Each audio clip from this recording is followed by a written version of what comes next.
Welcome guys, welcome back to my YouTube channel. If you're new here, I'm Nikhil, and having you with us is a big deal. So as you would have seen from the title below, in today's video I'll be covering what the process was like getting to the US as an immigrant. So I'll be breaking down what exactly happened, the wait, the long wait, because I don't know, I think it's expected that whenever you put into place something of this sort where you're applying for some form of residency, it can take a while. I'm not sure, but mine took a little while. Let's get right into the video. Wait 1 minute. First up is my backstory. So in layman's terms, I was raised by my grandma because my mom, she migrated overseas, but she did very well for herself and for me, for which I'm forever grateful. Period. Yeah, I wouldn't have been able to make it to where I am today without my mother. So little 10-year-old me, that was the last time I saw my mother. She wasn't able to travel back because, as you would know, as it relates to actually living overseas in the US without papers, once you leave, there's no coming back. So in 2018, she got married to my stepdad. So from there, they started the process of getting my mom her green card. So because she was someone who actually paid taxes, because as a illegal immigrant, you can still pay taxes, and I think it's a smart way to go because that ended up helping her in the long run, because it assisted her in getting her green card and her papers when the time had come. And might I add that their relationship is as real as it gets. I'm currently living with my stepdad and my mom, so it's the three of us here. But on to the next. So after finalizing her papers, after getting married and being eligible to, she then moved on to starting my process. So that was in 2018. So they got married in 2018. By 2020, that's when my papers were started. So just a breakdown of that process. So my stepfather was the one who actually petitioned for me to move to the US. So he was a petitioner and I was the applicant. My mom could have done it, but he would have had more of a upper hand, seeing as he was already a citizen and she would have been a permanent resident. So she wanted to take the faster route and she went with him because either way it's a family. So we did have a lawyer and she was the one who gathered all the information on their end, and then she corresponded with me to get all the necessary information in order to actually go ahead with the application. I started corresponding with our lawyer in September 2020, and by November 2020 I had completed my police record and provided her with a soft copy of my ID, which was my passport. And then but at that time she was gathering all the necessary information on both ends, so my stepfather and my mother and me in Jamaica. So we were gathering that. A lot of persons, they don't actually need a lawyer, but I would say she proved vital. She proved vital in assisting us because it took off a lot of the workload because she was the one doing it. So all we needed to do was supply her with the data, and she compiled it in February of 2021. That's when it was officially all the information was officially uploaded, and NVC had responded saying that they had accepted the documents. But they did leave a message on the portal, on the online portal where we would correspond. They did point out that my passport was to be expired May of that year, so May of 2021. So they pointed that out. And there was also some conflict about my stepdad not meeting the requirements to actually sustain a family of 3 as per US laws or something. Some form of misunderstanding was going on there. So the lawyer, she was the one who handled that. She had to send a letter to actually provide proof that he was eligible. So that was sorted out, and I just had to go and get my passport renewed. So that's what I did. I ended up sending the lawyer the information once I had it. We didn't use it until later on in the process, and I'll let you know when. But technically everything was fine. We had the confirmation email, so now it was just the wait. It was just the waiting period. The wait. So let me tell you, for anyone who's watching this video, they have started their process already. They're looking to start, they're just wanting information, they're curious. The waiting process, I was checking my email too much. I got tired of it. I was checking my emails regularly because it's like, they did say you would get your confirmation email with your interview dates in your email. So I was checking it regularly because if I leave, how soon, how many years, what do I have, what do I do with this information, how do I plan my life? Let me tell you, everybody was going to university, and I won't lie, I was stuck. I've learned, I've grown a lot from that time, but at that time I was stuck on going to university, so much so to the point where I was considering, which is crazy because going to university and pursuing what I wanted to pursue would have been me in debt. But anywho, I was even considering just going to university. If it come through. Hopefully they can wait on me and give me 2 years before I have to fly out. No. But luckily I decided that, hey, just go to work. Other people's business is not your business. Other people was going to school, okay. I even applied for the school, but I didn't get through their way, so it was one struggle to the next. Maybe it was a sign. That was God helping me, and who knows what doors will be opened over here. Never know. But I grew a lot throughout that time, so it was a part of the process. But let me tell you, the waiting process, if you're not able to deduce what exactly you're going to do and to set certain plans in place that would tie in, because you don't know. Either you're just gonna be there waiting, not doing anything, or you can do something temporary, but you never know how temporary it's going to be or how long the process is going to be. But fact of the matter is, it wasn't until May 2nd that I actually got an email saying, hey, you have been scheduled for an interview with the consulate officer this time and at this place. Yeah, like 6:35 a.m. that I got that email. And let me tell you, in case you missed it, the timeline was 2. It's like 1 year and 2 months. Not bad at all. I can't complain, and I made damn good use of the time.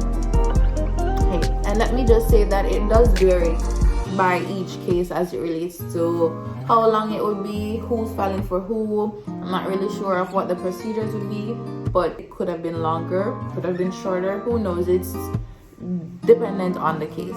So upon receiving that email, I then had to schedule for my medical appointments. They said immediately in the email, because in order to, it didn't really line up in the end, but they tell you that once you receive your appointment date and time, then you should schedule an appointment for your medical, because once you know, say I got here, you need a medical. I wasn't doing anything to be scared of, but the thoughts are gonna be there because negativity is gonna try to prevail. So information about the medical. So after scheduling the appointment, they'll actually send you details as it relates to what to do on the day, what time, of course, appropriate attire, anything necessary to the people in place and the appointment. So they will tell you as well how much of a budget you should walk with, because dependent on what your immunization card says about you, then you might need several, or maybe one, like myself, injections, because I only got one injection, and I think everybody has to do an x-ray, everybody has to do the flu shot. But story about my flu shot. So May 19 was when I had scheduled to get my appointment for the medical, because my appointment for NVC, or with the consulate officer, was for June 2nd. It was for June 2nd. So I went, got up early. I think it was 11 o'clock that I got my appointment for. Got up early. I think I ate something while I was there. It wasn't much. You just do the medical and you take the jokes and you pay the money and you go. But the flu shot though, because it was in May, the flu season would have already passed. So technically they didn't have the shot. So they gave me a slip. It had an email and it was like something for a doctor to sign to say, hey, this person received their flu shot.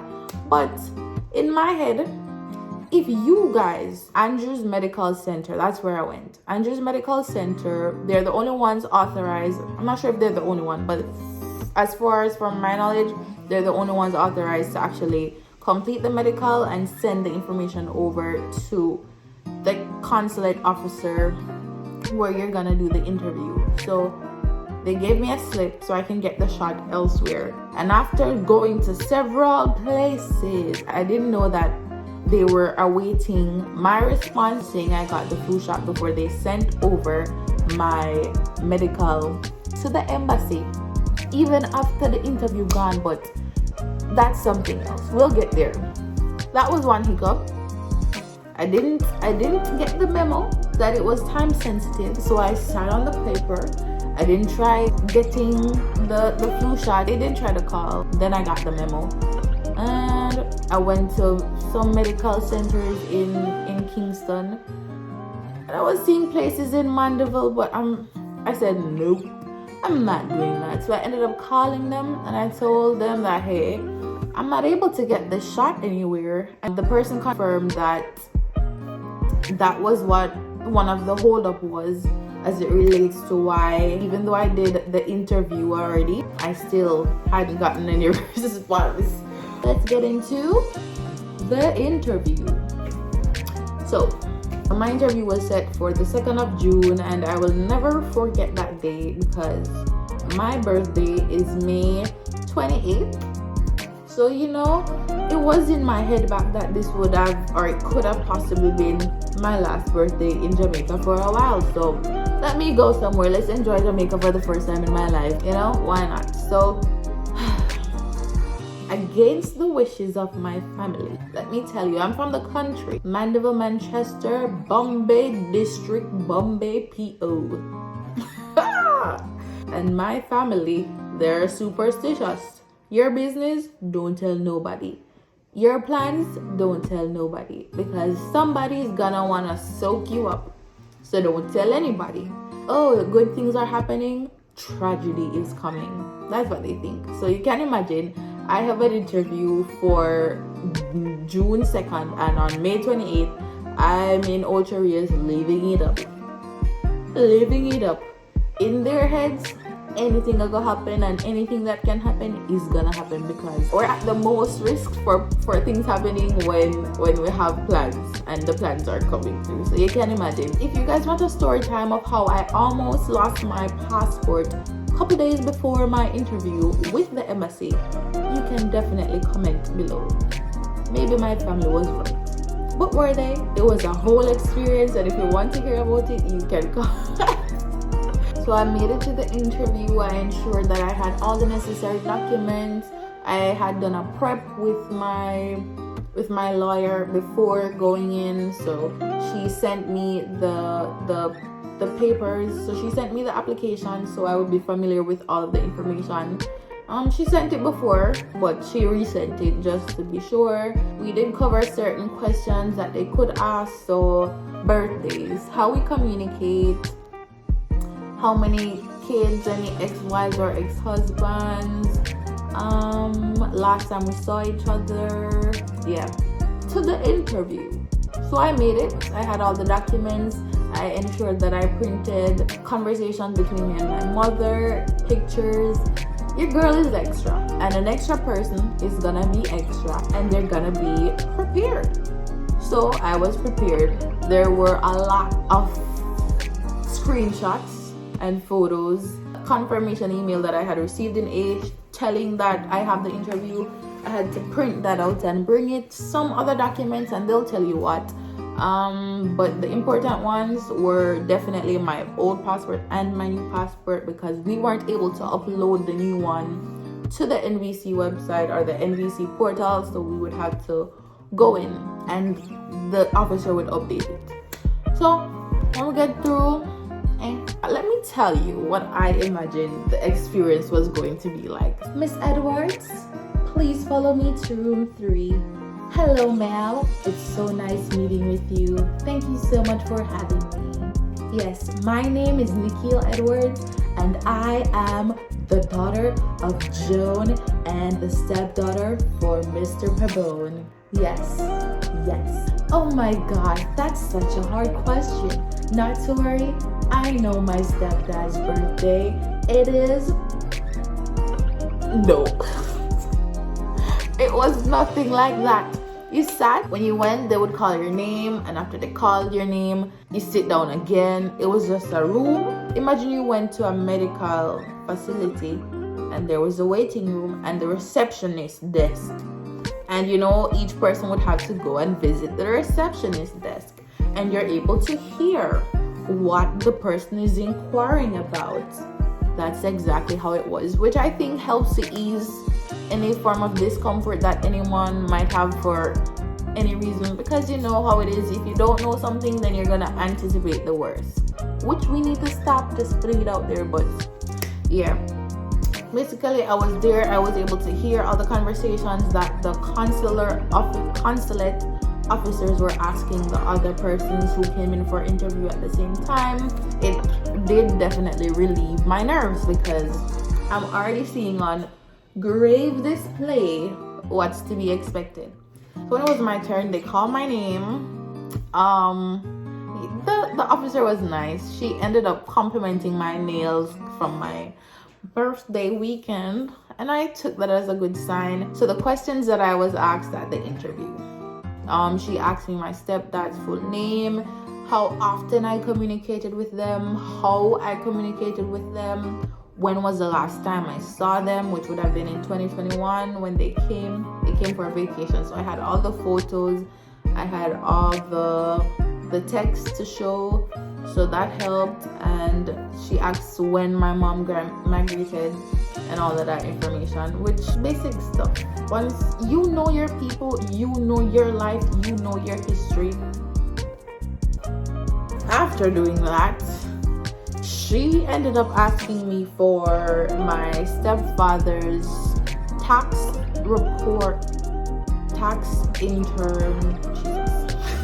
income tax return transcript, stepfather's income tax return transcript,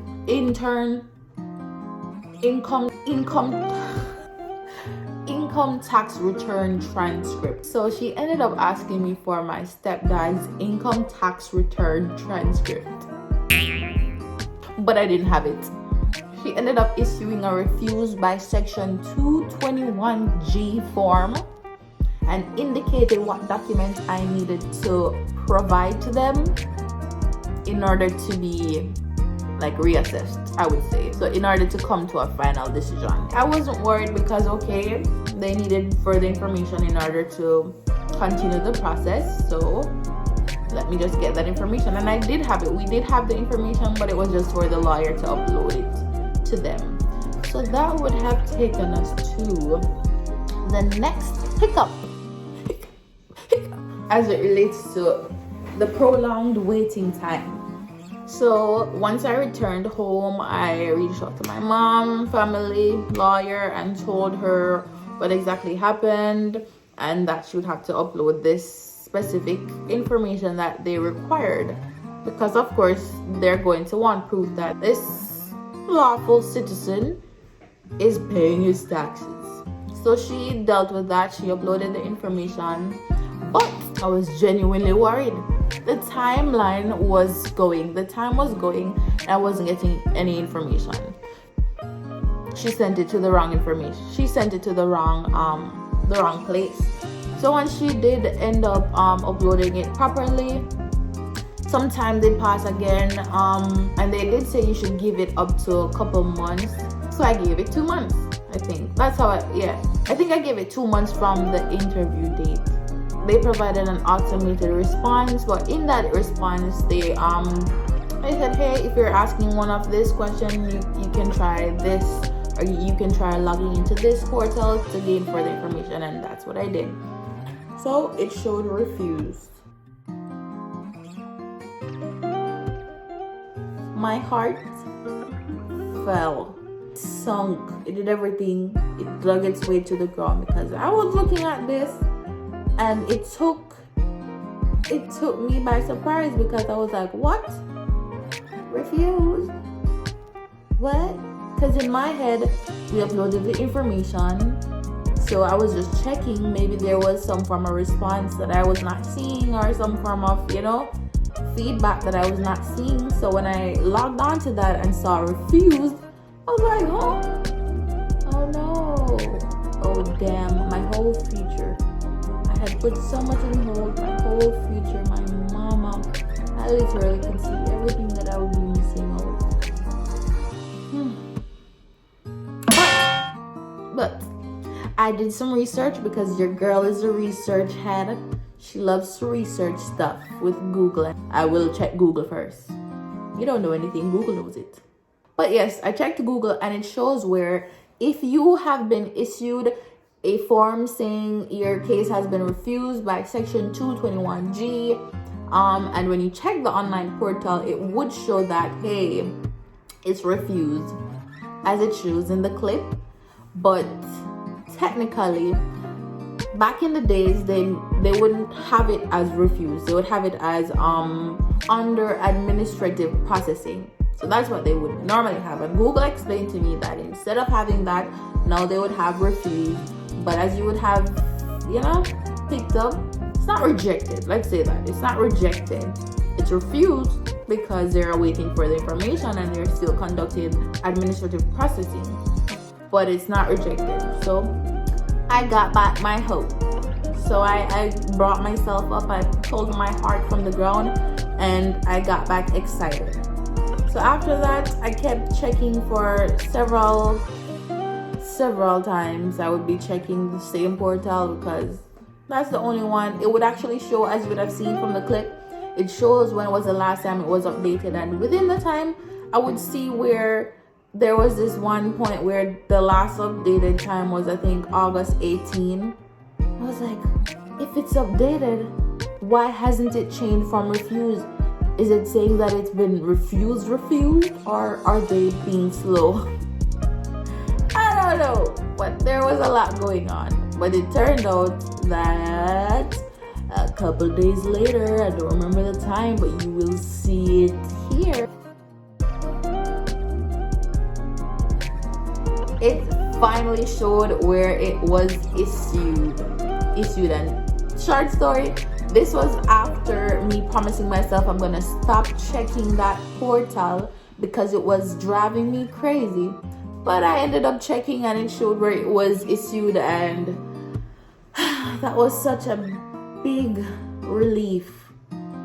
Big relief, because you never know in these situations. You really never know if there's going to be something outside of your control that's going to ruin the whole thing and ruin your excitement, your plans, everything that you thought you had going for you.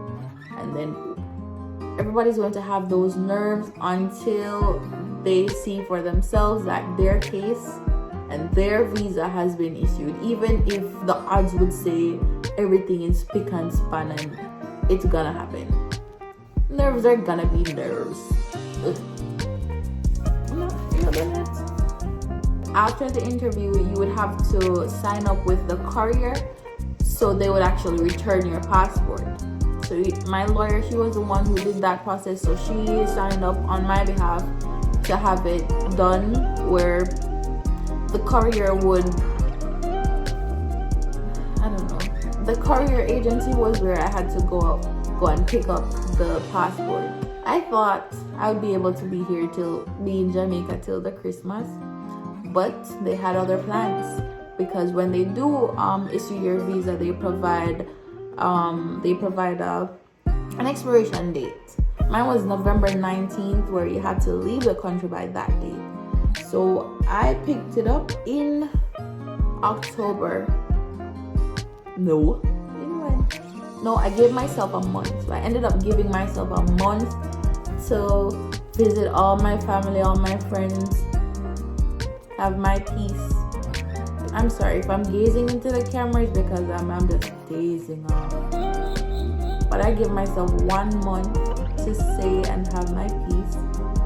So it was in September that I collected it, and then in October the 30th was when we booked the flight. That's when we booked the flight. That's the date that we booked the flight to be. So I gave myself 1 month. 1 month. I felt cramped. My brain felt cramped because I literally had to borrow my friend's whiteboard and draw the calendar for the 1 month, and then put in where I'm going for this week, this day, so I can make the best use of the time. That's what I had to do. And when I was putting that together, I just wanted to sleep. I know it sounds very selfish, and I wouldn't have wanted that in the long run, but there was a point where I wanted to sleep and wake up and on a flight. Because when I tell you the stress of thinking that you need to allot this amount of time to that family, this amount of time to that family, go there yourself, do this on top of packing, on top of finalizing stuff, on top of cleaning your rented room where you stayed with your half hoarded stuff, because you're a half hoarder. Oh, that month. Well, not even the month, just planning the month.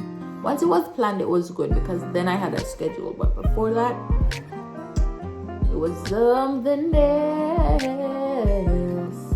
That was my experience with the process of applying for my immigrant visa to the US. Let me just put it out there as well that each case is different. So my experience might not be your experience, but that's just how my experience went. If you guys would like for me to include a video on how it's been going, I feel like I'm gonna do that regardless. So how it's been going, getting everything together, work and all of that stuff, what I've been learning, I can definitely follow up with a video. You can just please leave a like, comment, subscribe for more content, because I'm excited for this new journey. I'm really excited for the opportunities I have been given, because it didn't have to be like this. This is a nice room. It's a nice room, and I did not have to have this room, because a lot of persons who migrate, you just migrate because you're having this opportunity, and nobody really thinks about the conditions that you're going through. So one thing I'm forever grateful for is that my mother, from I was 6 months old, from the time I was 6 months old, she has been doing everything possible. She did everything possible, and then she just did even more by having me here. And not even just having me here, but by having me here and me being comfortable and experience things that I've never been experiencing before. Let me tell you, I can also make a video about the transition from being independent to, back in. But I ain't complaining, because I'd rather this than struggling out there on my own, because everything affects credit. If you can't pay a light bill, that's gonna affect your credit. But I'm just saying that I'm grateful. So shout out to mommy, shout out to my stepdad. You guys made this possible. I'm forever grateful for it. It's been a hell of an experience, and I really do hope this video helps somebody, even if it's 1 somebody, 2 somebody, 3 somebody, I don't know. But I hope someone found value from this video and the information that I provided. Hopefully it's gonna help to ease someone's stress and ease their anxiety about the interview, the medical, this and that. You got it. What is for you, you shall get. But guys, thank you so much for tuning in with me for this detailed review of how I made it to the US as an immigrant. But if you'd like to ask any other questions that I might have missed, you can leave them in the comment below. If you want to request any other videos, I did mention several that I'll be doing, but if you have any other ideas, you can leave that below as well. I would really appreciate a like or comment or subscribe. So just a reminder, my application was considered the I-130 application because it was done by my stepdad/parent, and I was under 21. I'm not sure what it would be classified as for other persons over 21, under 21, but as it relates to someone out there who might have their mom, dad, stepdad filing for them and they're under 21, because I was under 21 when it started, then I guess you can expect something similar to this process. Not necessarily, because each case is different, but that's how mine went. And thank you guys for tuning in once again. I will see you in the next video. Bye.